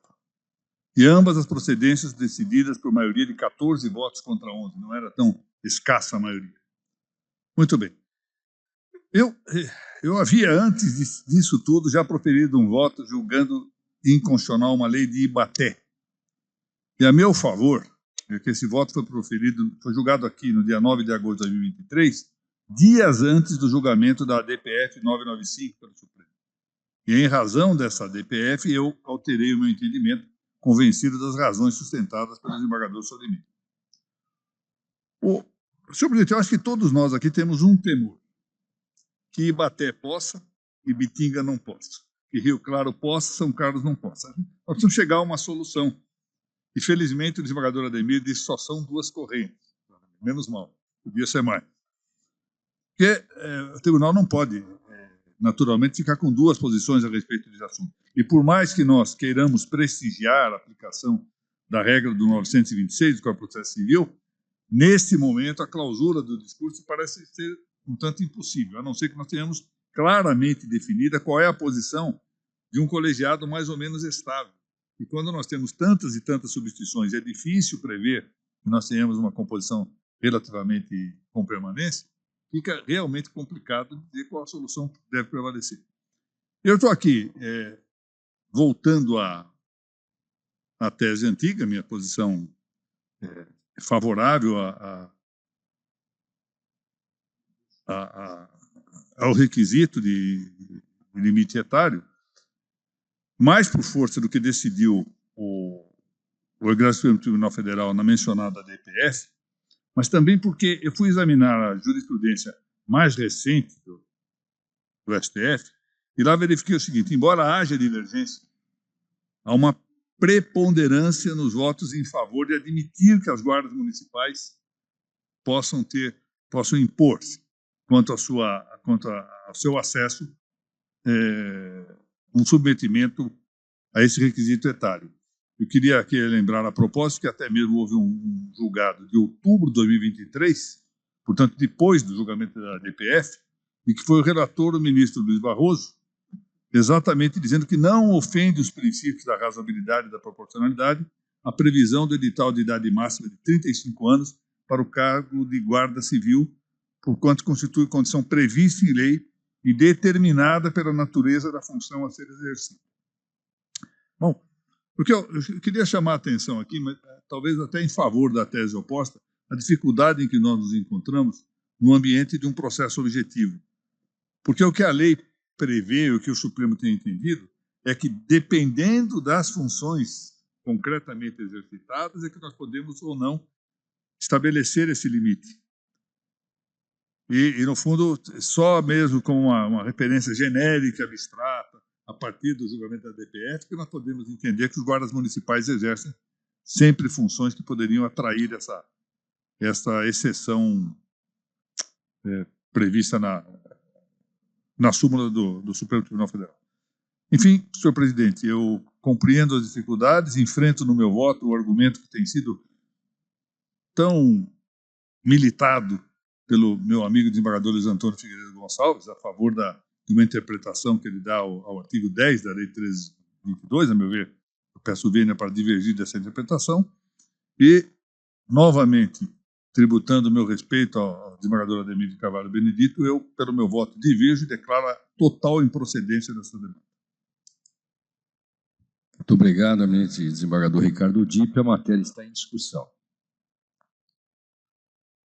Então, Vamos colher os votos. Relator, procedência parcial. Divergência, improcedência.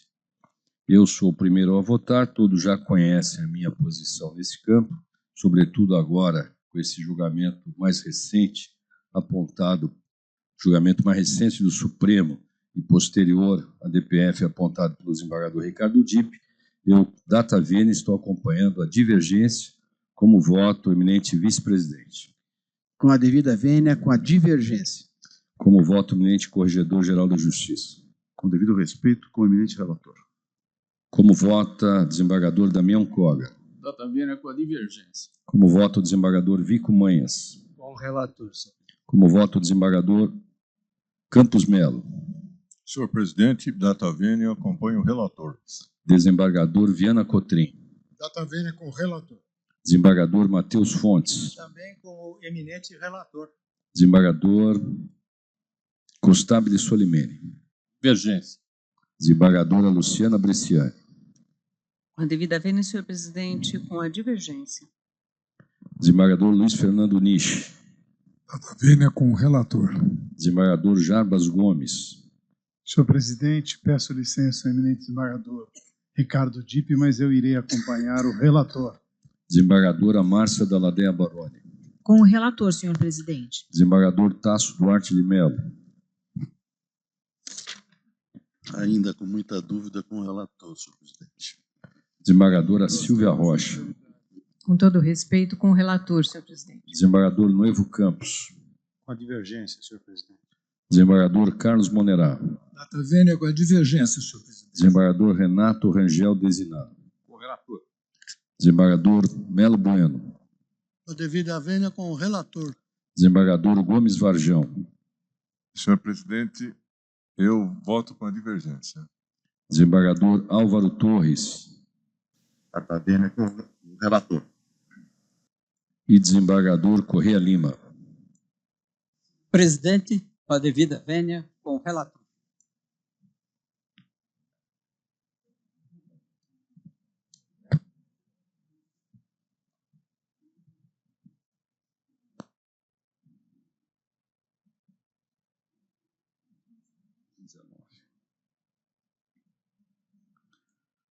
Por maioria de votos, julgaram parcialmente procedente esta ADI nos termos do voto do eminente relator. O score foi de 15 votos a 9, ausente o desembargador decano, 15 a 9.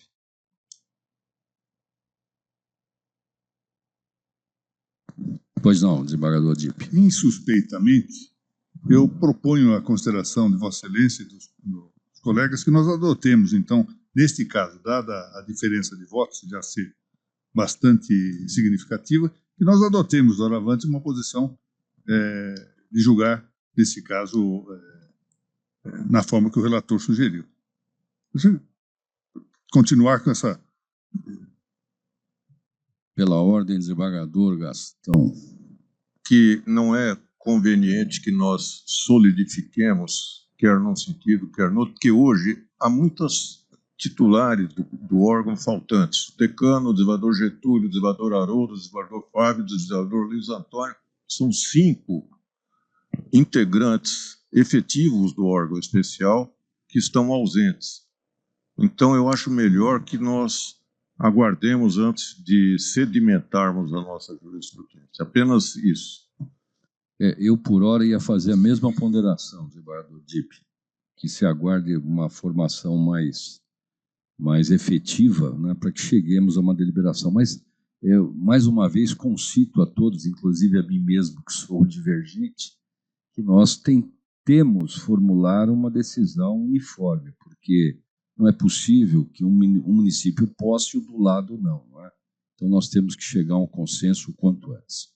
Muito obrigado.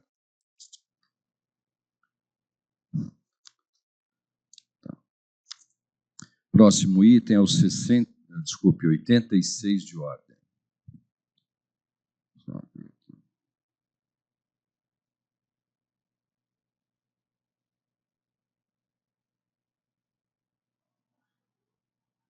Conflito de competência civil em que é relator eminente desembargador Damião Kogan, tem o voto 50.655. Já votaram, segundo as minhas anotações,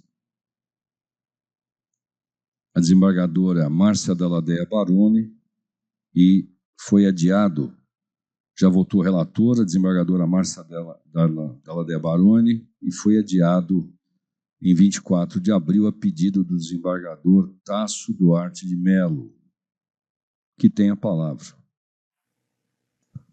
Senhor presidente,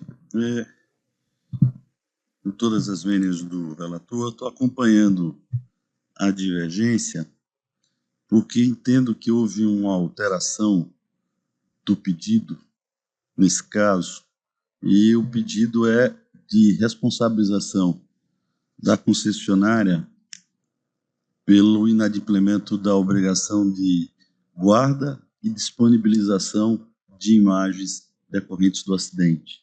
Então, se trataria não de uma responsabilidade só extracontratual, mas contratual a configurar a competência do direito público. Por isso, eu acompanho a divergência. A matéria está em discussão.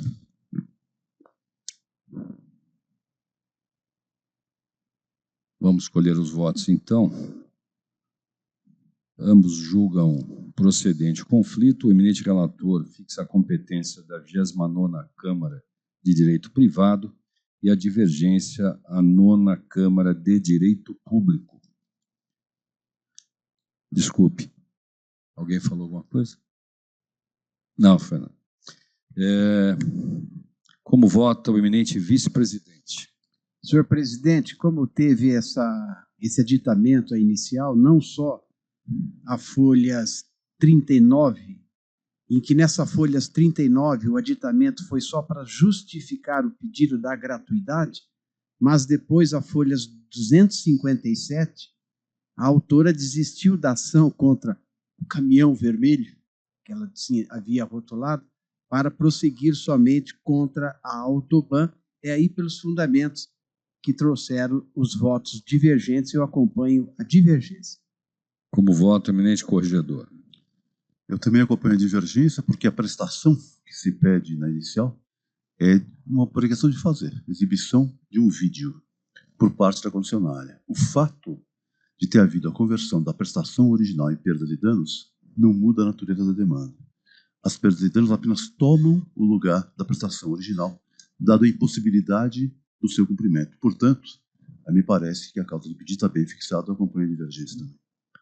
Como vota o desembargador Vico Moense? Desembargador Ademir Benedito. Acompanho o relator, senhor presidente. Desembargador Campos Melo havia manifestado o acompanhamento ao relator. Mantém? Não, senhor presidente. Eu me convenci pelos votos, pelo voto que foi proferido hoje pelo desembargador Tasso Duarte de Mello e Data Vênia, eu acompanho a divergência. Como vota o desembargador Viana Cotrim? Data vênia com a divergência. Como vota o desembargador Matheus Fontes? Peço vênia ao eminente relator para acompanhar o voto divergente. Desembargador Ricardo Dipp. Também data vênia com a divergência. Desembargador Costabile Solimene. Divergência. Desembargadora Luciana Bresciani. Situação bem peculiar aqui, senhor presidente. A inicial é bastante confusa. O pedido de apresentação da prova documental, como bem salientado pelo desembargador Campos Melo na sessão anterior, na realidade era praticamente incidente ao pedido principal, que seria em relação ao carro vermelho. E aí as sucessivas emendas, um tanto quanto estranhas, mas diante do que sobrou, não é, de pedido, eu, embora a princípio acompanhasse o desembargador relator, eu me inclino pela divergência. Desembargador Luiz Fernando Nisch. Com a divergência, senhor presidente. Desembargador Jarbas Gomes. Presidente, no mesmo sentido, estou acompanhando a divergência, pedindo vênia ao eminente relator. Impedida a desembargadora Silvia Rocha, desembargador Noivo Campos. Com a divergência, senhor presidente. Desembargador Carlos Bonerá. Nota vênia com a divergência, senhor presidente. Desembargador Renato Rangel Desinano. Com divergência. Desembargador Melo Bueno. Nota vênia com a divergência. Desembargador Gomes Varjão. Senhor presidente, data vênia também do relator, eu voto com a divergência. Desembargador Álvaro Torres Júnior. Com a divergência. E desembargador Correia Lima. Devida vênia, voto com a divergência.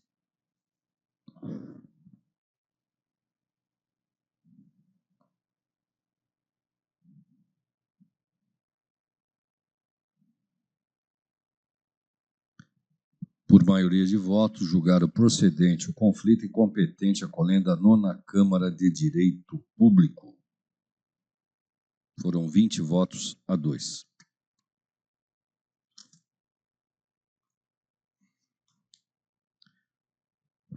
Próximo item é o número 87 de ordem. Ação direta de inconstitucionalidade, em que é relator o desembargador Luiz Fernando Niche, tem o voto 36.866.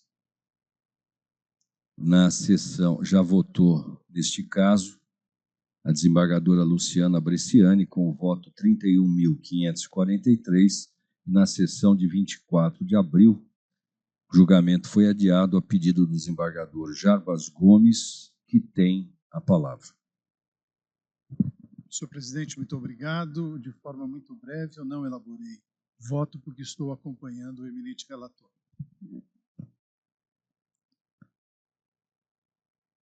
Matéria permanece em discussão.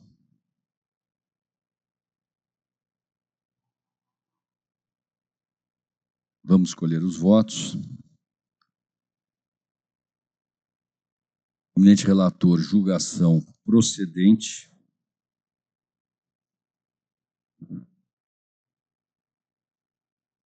E a divergência da eminente desembargadora Luciana Bresciani.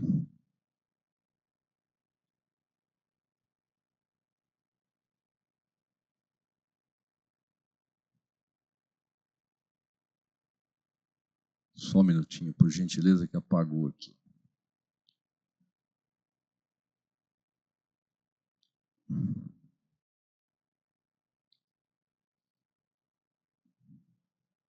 A eminente desembargadora relatora diverge em parte, julgando a ação parcialmente procedente. Eu, data vênia da eminente divergência, estou acompanhando o relator, como voto o desembargador vice-presidente. Senhor presidente, com todo respeito, acompanho a divergência. Como voto o desembargador corregedor-geral. Eu acompanho o relator. Desembargador Damião Koga. Data vênia com a divergência. Desembargador Vico Manhas. Eu acompanho o relator. Desembargador Campos Melo. Ademir Benedito, desculpe. Com o relator, presidente. Desembargador Campos Melo. Data vênia, acompanho o relator. Desembargador Viana Cotrim. Nota vênia com o relator. Desembargador Matheus Fontes. Relator. Desembargador Ricardo Dipp. Divergência. Desembargador Costabile Solimene. Divergência.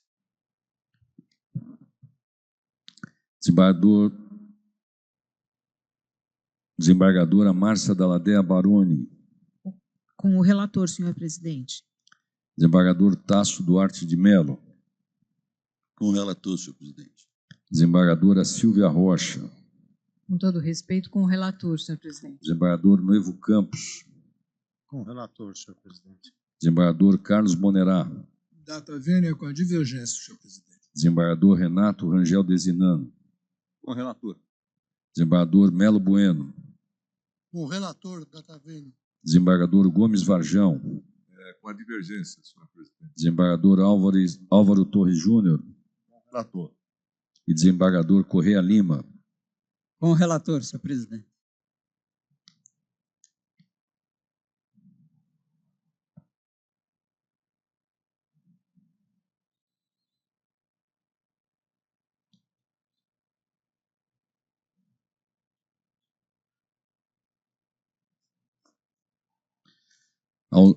por maioria de votos, julgaram procedente a presente ação nos termos do voto do eminente relator. Votação 17-7. Agora, 2 destaques. O primeiro deles é o número 24 de ordem.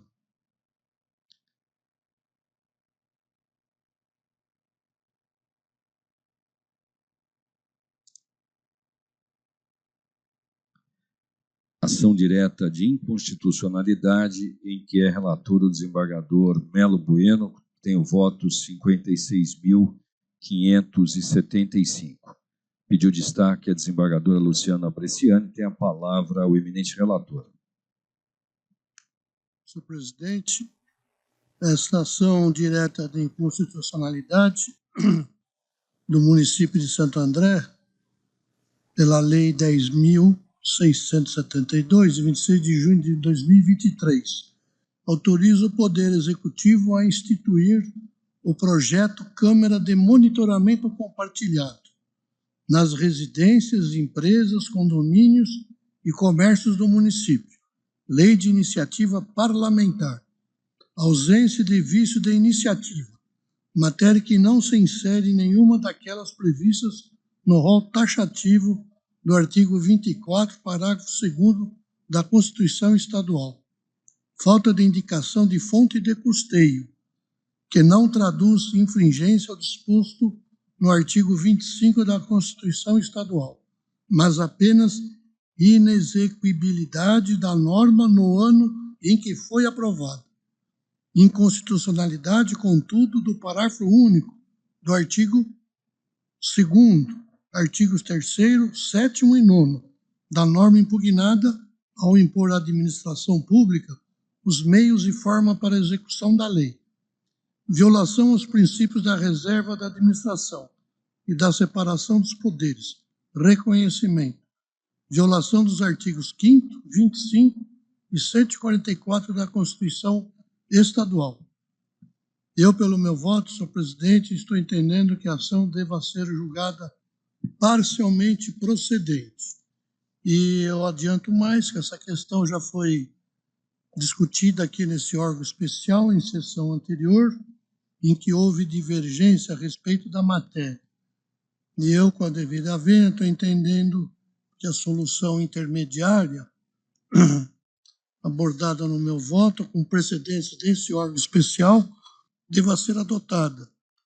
Porque a matéria abordada na lei municipal não está dentre aquelas reservadas exclusivamente ao chefe do Poder Executivo. Parágrafo 2º, artigo 24 da Constituição Bandeirantes. A lei objetiva autorizar o Poder Executivo a instituir projeto de compartilhamento de câmaras de monitoramento amparado o interesse público local e ao direito social à segurança pública, previsto constitucionalmente. Nesse contexto, a questão não versa sobre criação ou alteração propriamente ditos de órgãos estruturais da administração pública em sua essência, inexistindo, a meu ver, inconstitucionalidade formal por vício de iniciativa. Meu voto, então, senhor presidente, julga parcialmente procedente a ação. Pois não. Muito obrigado. Com a palavra, a desembargadora Luciana Bresciani. Senhor presidente, o ilustre relator propõe, em síntese, que sejam declarados inconstitucionais apenas os dispositivos que impõem obrigações à Guarda Municipal de Santo André, o que impõe diretamente obrigações, mantida no mais a política de segurança pública de origem legislativa. Em que pese a razoabilidade do referido entendimento e a excelência do voto do eminente desembargador relator, como é de hábito, eu tenho, com a devida vênia, que o caso é de procedência integral do pedido, à luz de recente posição majoritária da escolhendo órgão especial, com relativa tranquilidade e margem, adotada diante de cenário similar. Na AD que eu indico em meu voto, julgada em 17 de abril do corrente, decidiu-se por maioria de votos pela inconstitucionalidade da Lei 14.470, de 23, do município de São José do Rio Preto, também de iniciativa parlamentar, que criava o programa Patrulha Escolar Municipal. Tal patrulha deveria ser exercida pela Guarda Civil Municipal para atuação multidisciplinar nas escolas, creches e ambientes educacionais, assegurando, mediante integração de ações e compromissos pactuados, maior segurança e proteção.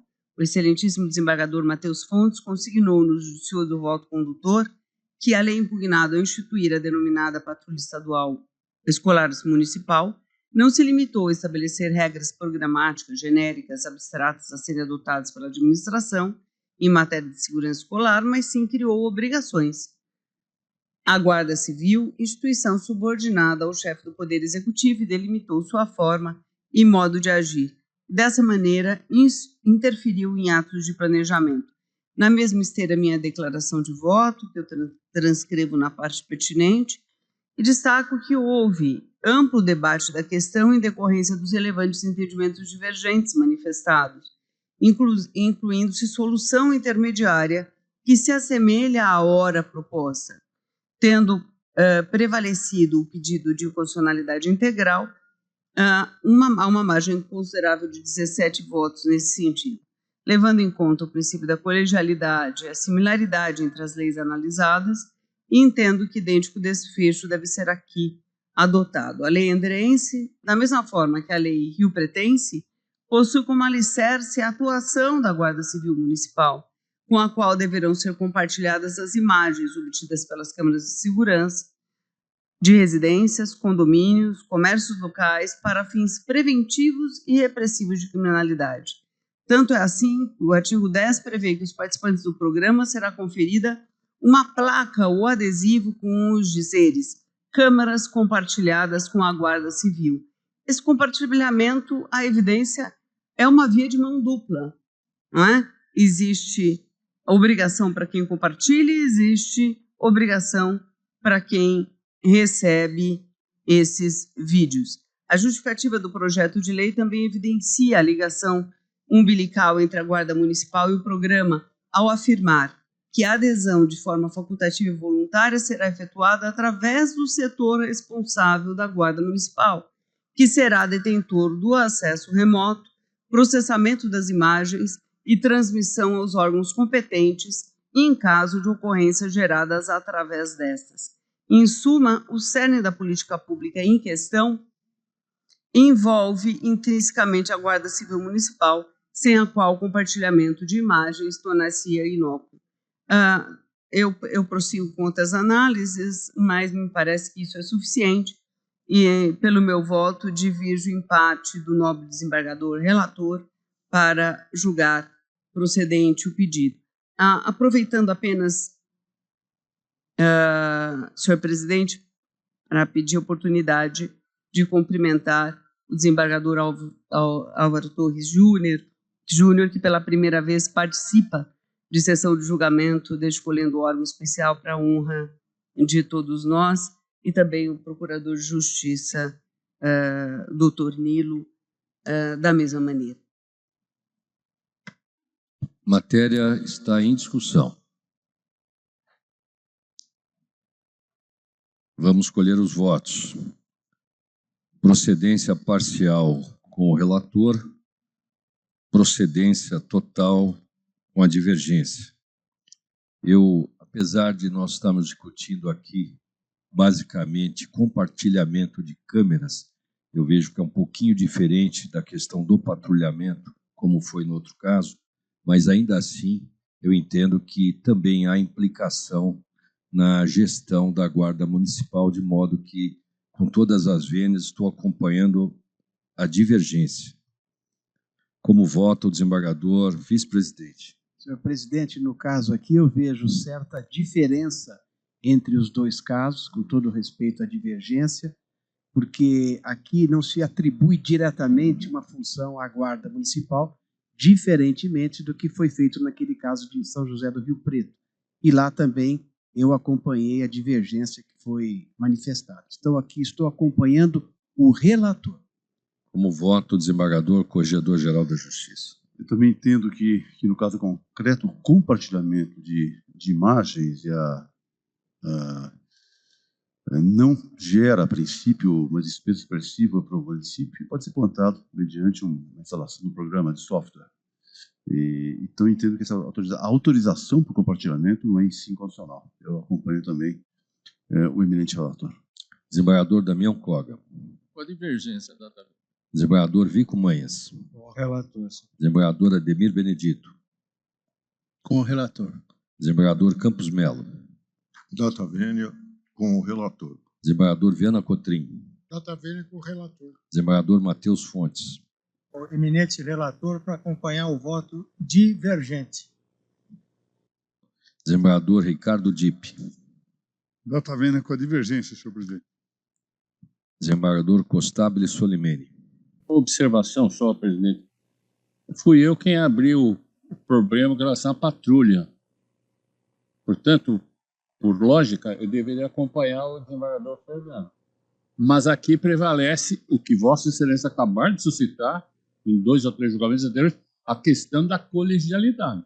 Então, eu perdi lá, não tem sentido, através do voto do eminente desembargador Fernando, de acompanhar o doutor Fernando. Sou obrigado pela colegialidade, em razão do que ficou decidido lá, porque pese que a doutora Márcia está dizendo que há diferença, pese que o corregedor disse lá que há diferença, não há diferença, porque há uma imiscuidade no que diz respeito à gestão da Guarda Civil. Então, eu fiquei vencido lá, ainda não estou convencido, mas por questão de lógica, já que foi a maioria que assim decidiu, aqui eu sou obrigado a acompanhar, está vendo, desembargador Fernando, a divergência. Então, eu voto com a divergência, faço essa observação, que acho que é a observação que todos os que acompanharam o voto do desembargador Monerá, que até abri mão da minha posição para acompanhar do doutor Monerá, que achei que era mais fácil de passar, deveriam ter atenção, porque naquela ocasião nós perdemos. Então, pela colegialidade, senhor presidente, eu vou acompanhar a divergência. Desembargador Luiz Fernando Nisch. Data vênia com o relator. Desembargador Jarbas Gomes. Senhor presidente, eu estou acompanhando a divergência com a devida vênia do relator. Desembargadora Márcia Dalladea Baroni. Com o relator, senhor presidente. Desembargador Tasso Duarte de Mello. Senhor presidente, tal qual Vossa Excelência, convencido de que aqui há uma situação que se cria a obrigação para a Guarda Municipal, e assim com a divergência.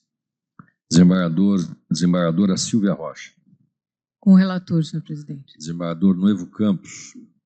Com a divergência, senhor presidente. Desembargador Carlos Monerá.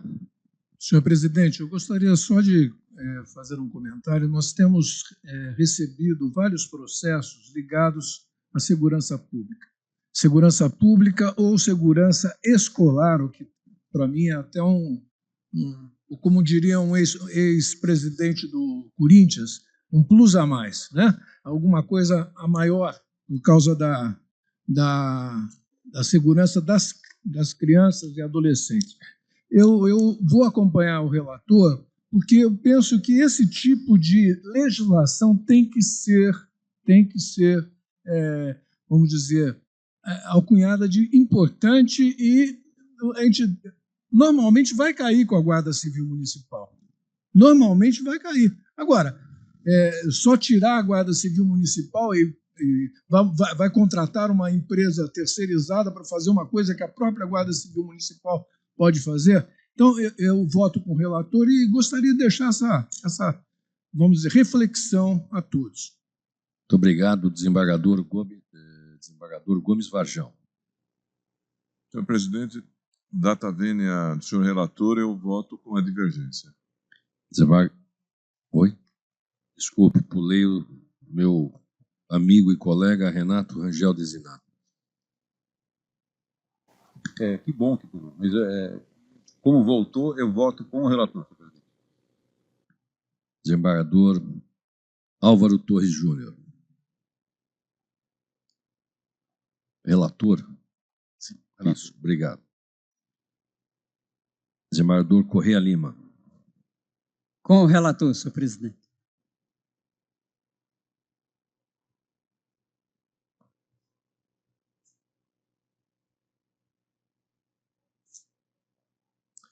Por maioria de votos, julgaram parcialmente procedente a ação nos termos do voto do eminente relator. Votação 14-10. Último destaque de hoje é o número 20 de ordem.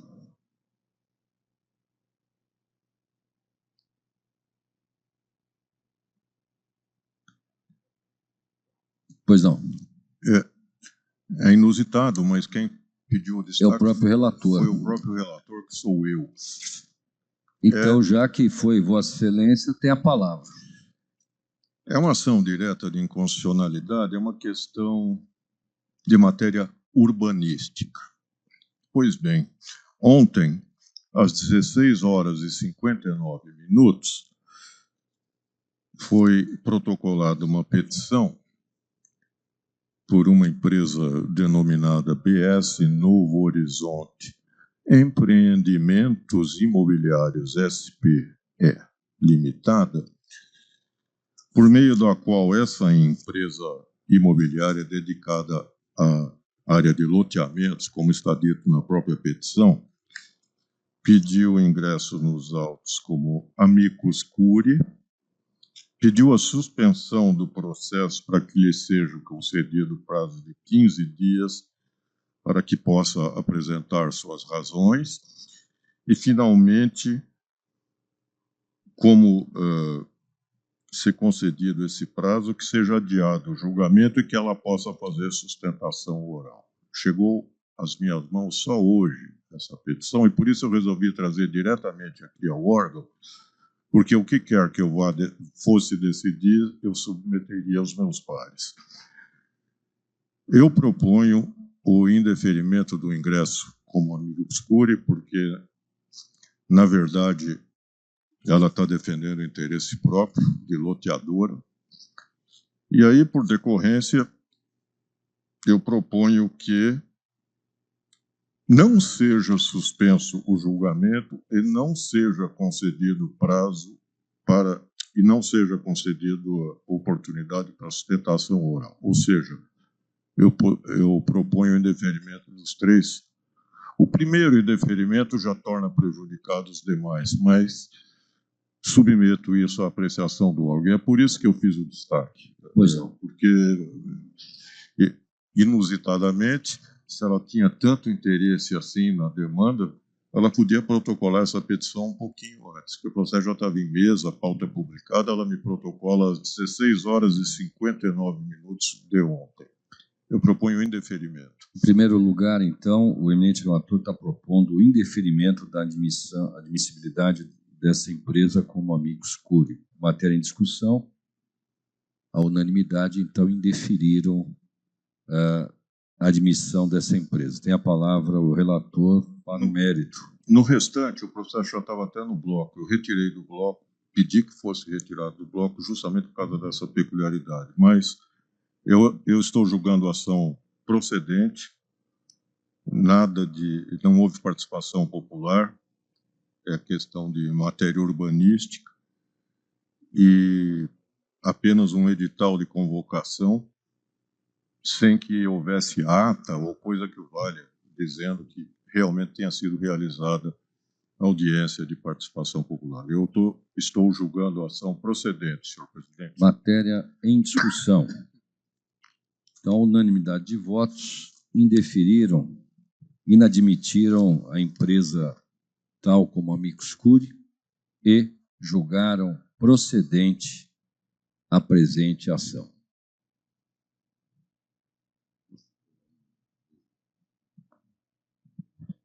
Bom, só reiterar então o convite que formulei no início de comparecimento no dia 23 de janeiro, em horário ainda a ser confirmado, 23 de maio, quinta-feira, janeiro, desculpa, mas é a atribulação da presidência. 23 de maio, horário ainda que confirmarei oportunamente.